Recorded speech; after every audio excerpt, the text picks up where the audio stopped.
Assalamu alaikum, Bismillah ar-Rahman ar-Rahim, in the name of God, the most gracious, the most merciful. Good morning, everyone. It is an honor and privilege to be with you all on this beautiful day. My name is Sarah Rana. I use she, her pronouns, and I am a proud Muslim born and raised in Tulsa, Oklahoma. Growing up, I had the pleasure of going to the Islamic Society of Tulsa Mosque, where I would attend Sunday school with many other youth from diverse backgrounds. One lesson I was taught in Sunday school has stayed with me always, and that is the lesson on the Islamic views of embracing and uplifting people who may not look, sound, think, or believe as I do.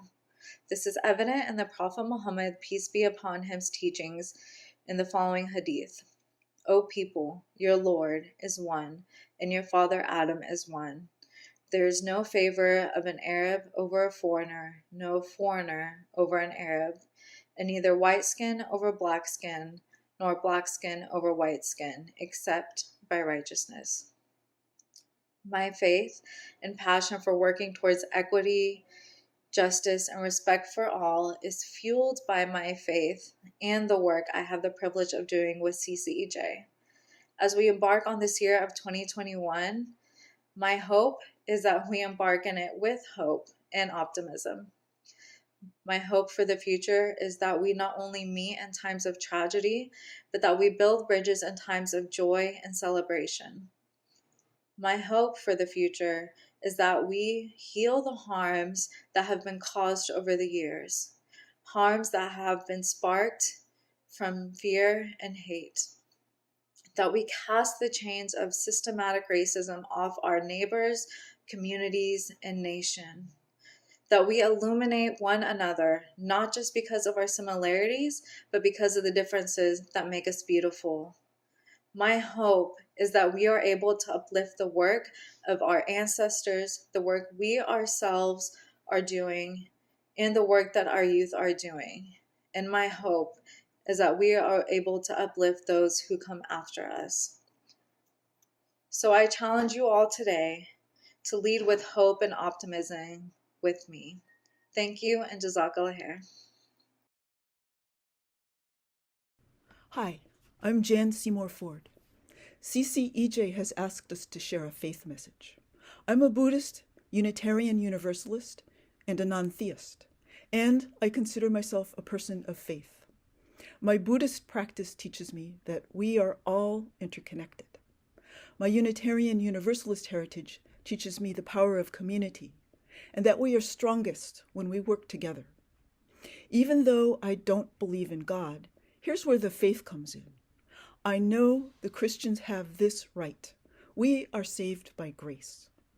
What do we need to be saved from? Our own human nature. We are a selfish and cruel species. We have created so much injustice and suffering in the world. And at the same time, we are all one. We are interconnected in a universe that inexplicably arises from compassion, love, and empathy. And here's where the grace comes in. More often than not, we cruel and selfish humans allow that grace to fill us and move us to act with compassion, love, and empathy. Here we all are together, working to make our hurting world more just and equitable and humane. Thank you for allowing the grace to flow through you and for living that grace by working to support others. May your work and your example increase the compassion and justice this world so desperately needs. Thank you.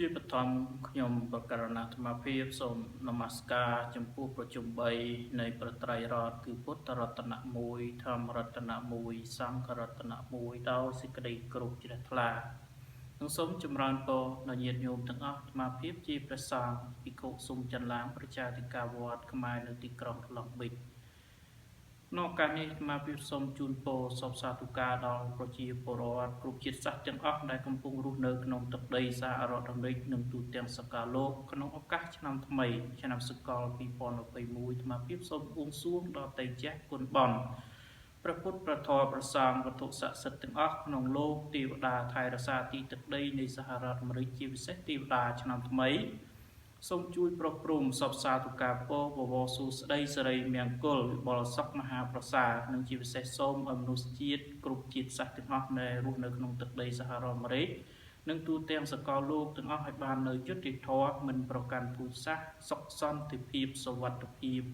ហើយជាពិសេសនោះគឺឲ្យរួចចាក់ផុតអំពីជំងឺដ៏កាចសាហាវគឺ COVID-19 ហើយម្យ៉ាងទៀតសងប្រកបនៅពុទ្ធពរទាំងឡាយ4ប្រការគឺអាយុវណ្ណៈសុខៈពលៈកំបីអខានឡើយសូមអនុមោទនា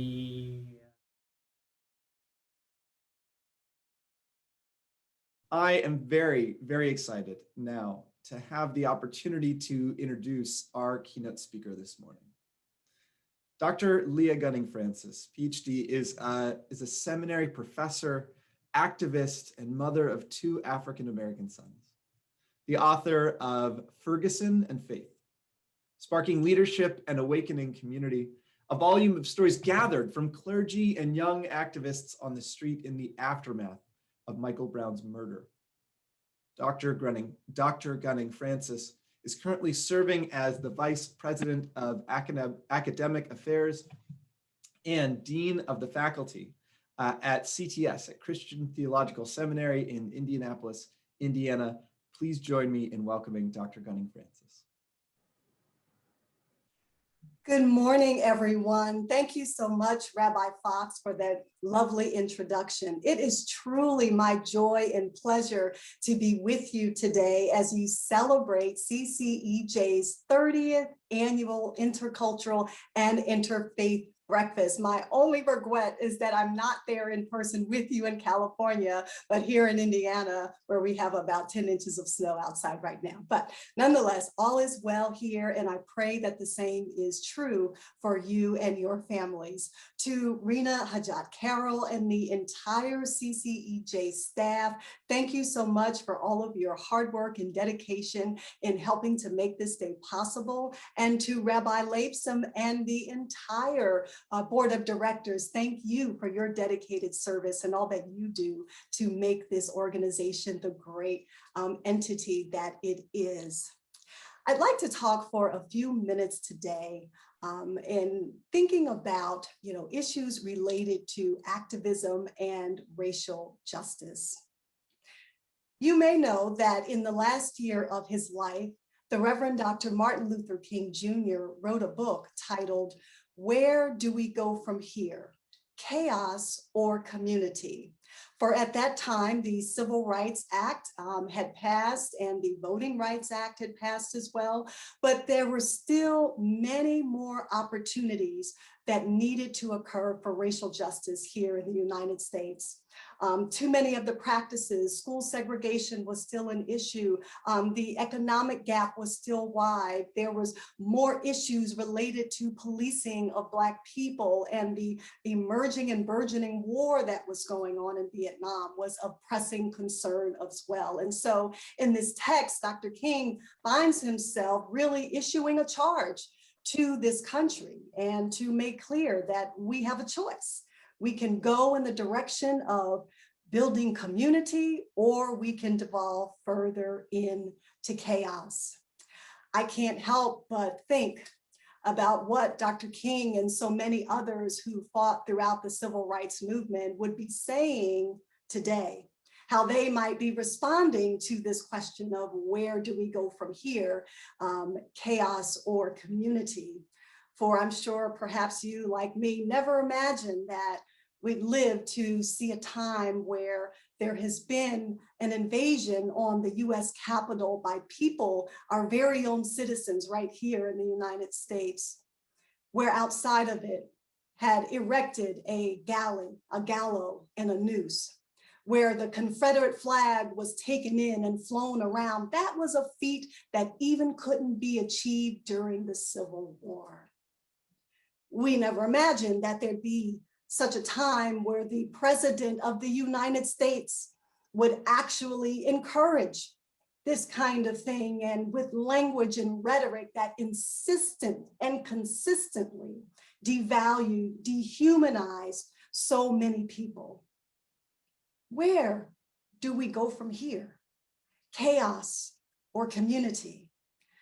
we find ourselves stepping into these early days of 2021, hoping that the atrocities that we experienced in 2020, the multiple pandemics of COVID-19 and its effects, and now killing almost 500,000 people. The United States of America is leading the world in COVID infections and in COVID deaths, and also having to reckon with the pandemic of racial injustice, as we saw come to the forefront once again with the horrific killing of George Floyd in Minneapolis, Minnesota, where we saw ever so casually a police officer kneel on Mr. Floyd's neck for 8 minutes and 46 seconds until his body lay lifeless on that Minneapolis street. Friends, we have a choice to make. We have decisions to make. We need to decide. Are we going to be wholeheartedly committed to building the kind of community and country where a democracy is truly intact and where all people, regardless of race or religious affiliation or none thereof, or gender or sexual identity or geographic location, no matter where we are or who we are fully treated as human beings? We're loved, valued, respected as full human beings. We have to make a choice.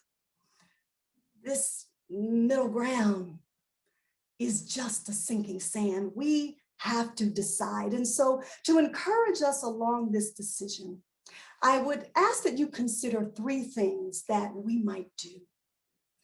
Now, this is not by any means an exhaustive list or comprehensive, but we only have a few minutes together. And so I wanted to suggest a few things that you might take into your hearts and minds to consider how you, how I, how we might be a part of helping to bring about true racial equality in this country. The first thing I would like for us to consider and suggest, number 1, keep talking about race, systemic racism, and white supremacy. Oh, I know sometimes there might be people who say, why are you always talking about this? Or there are other people who say, that's all people want to do is talk, talk, talk, and not actually do anything to correct the injustice. I say, keep talking about race, systemic racism, and white supremacy. Keep bringing it up. Keep finding ways to interject it into conversations in ways that open the eyes of people that you encounter. One of the things that I was struck by when we were in St. Louis and we're a part of the Ferguson uprising, and when I was interviewing so many clergy and activists for the book Ferguson and Faith and in the follow-up book, many people talked about this idea of needing to have these sacred conversations about race. I have something here that I'd like to show you in relation to that, because it is quite evident. Hold on one second, let me get this. Now we have to, I'm trying to share my screen here. Just give me one second. Okay, can everybody see that okay? Can you see that image okay? All right, great, okay. So in Ferguson, there was an organization called Metropolitan Communications United, Congregations United, that would spearhead these sacred conversations on race. And in the years following Ferguson and in places around the country, these conversations have picked up and taken off in different kinds of ways. They found themselves being lodged in various faith communities where people would come together to talk about the uncomfortableness and the concerns that they have related to race and racism. This picture here that you see is actually one that I took here in Indianapolis. After George Floyd was killed in Minneapolis, I don't know about in California, but here in Indianapolis, there were Black Lives Matter signs that started to spring up everywhere. And one of the places that caught my eye in particular was this sign that was affixed to the front of St. Paul's Episcopal Church, right here in Indianapolis, Indiana. It is located along this major thoroughfare, so it's hard to miss this. And this was St. Paul's way of talking about race. It was one of the ways they found themselves engaged in actually talking about race, to say, we cannot look away. We cannot pretend that race and systemic racism and that white supremacy is not an issue here in this country. We've got to use our voice to raise this issue, to give another way of speaking and talking about Black people. For too long, the stereotypes, the derogatory remarks have ruled the day. It was Rabbi Abraham Heschel who reminded us that words do indeed create worlds. And so often when these words, Black Lives Matter, were spoken, they were met with a retort of, well, all lives matter. Well, the data doesn't support that retort. And too often it was said as a way to dismiss the fact that Black lives do not indeed matter in this country in the same way as white lives. And so until that becomes true, until the data, until the outcomes support that all lives do indeed matter, then we have to keep talking about race, systemic racism, and white supremacy. The next thing I encourage us to do is to move from being merely allies to accomplices in the pursuit of racial justice. Let's move from being allies to accomplices in the pursuit of racial justice. I say that because so often, people will talk about being allies in very well-intentioned ways. And I think that that's good and important, but it's time for us to go to the next step. I'll never forget when I was on a panel one time and a young activist named Darnell Moore said, allies are good, but we need people to be accomplices. And that was a huge aha moment for me, because I said, that is so true. This idea of being an ally feels to me like you can kind of go in, go out, come in, come out when it's convenient, speak up, remain quiet at the dinner table with friends when you don't want to offend anybody, even though they're going on their racist rants. That's what allies do. But accomplices, when you're an accomplice to something, you are on the hook. If somebody were to go and decide that they're going to rob a bank and you say, I'll drive you to the bank to rob it, even though you don't rob it, you're an accomplice in that crime. But we can flip that in a positive way to say that even though, I may not be a person of color, I may not be a Black person, I still want to be an accomplice in the pursuit of the work of racial justice, because we do know that the system of racial injustice and white supremacy and systemic racism was created by white people, and it is white people's work to dismantle. This picture that you see here on the screen is a march that we led, we being Faith in Indiana. I was working with them and encouraging them to have this clergy-led march where we encourage people of all faiths or no faiths to come and stand up and speak out about racial justice after the killing of George Floyd. And so in this image, you see that we were walking from the Indiana State House to the mayor's office. And this image here is one of my favorites. You see this woman and her children there. Too often people say, you know, I don't see color, or I teach my children not to see color. Well, then you're teaching them not to see me. You're not teaching them that whiteness is the normative color and that anything else really isn't to be seen. Being an accomplice means that you are willing to put yourself in the way of the work, that you are willing to bring your children along and those who you love to say, this is too important to me, to us as a family, as a society, to sit on the sidelines, but rather we're going to be involved. Scripture reminds us to train up children in the way that they should go, and when they were old, they will not depart from it.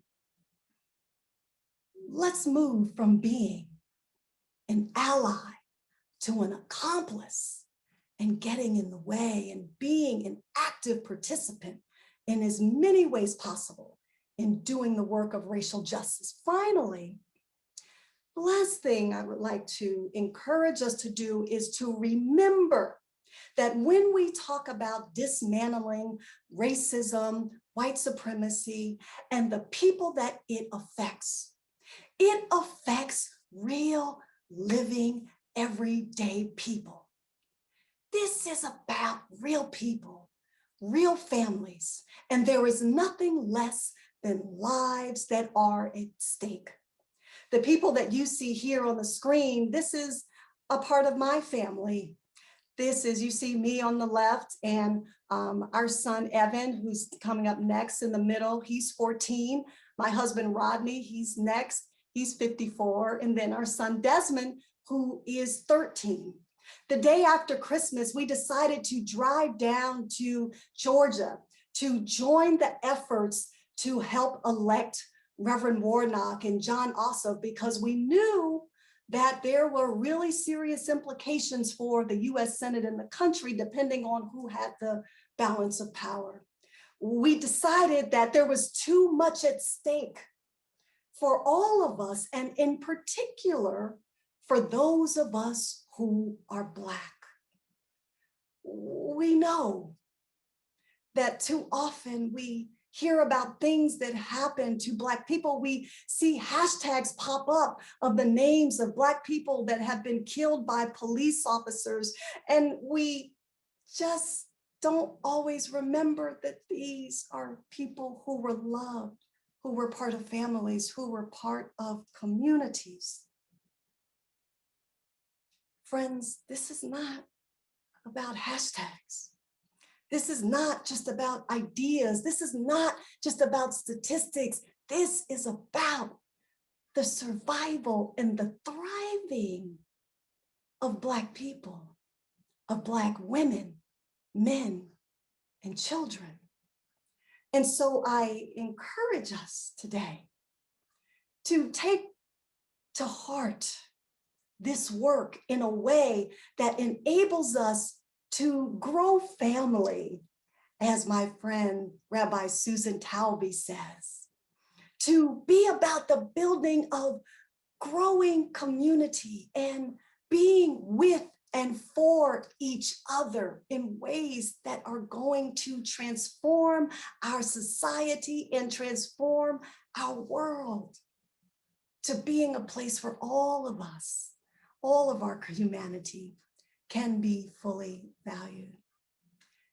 This is my hope for us today, that as we live into the work of dismantling racism, that we, one, keep talking about it. Second, that we move from being mere allies to actually accomplices and be on the hook for it. And last but definitely not least, remember that we're talking about real people, real flesh and blood, and that there's nothing less than lives at stake. Are you ready? Let's go. God bless you. God bless you, Dr. Gunning Francis. What powerful and beautiful words. And thank you for your moving and important remarks, your charge to us to do this critical work of equality, of racial justice.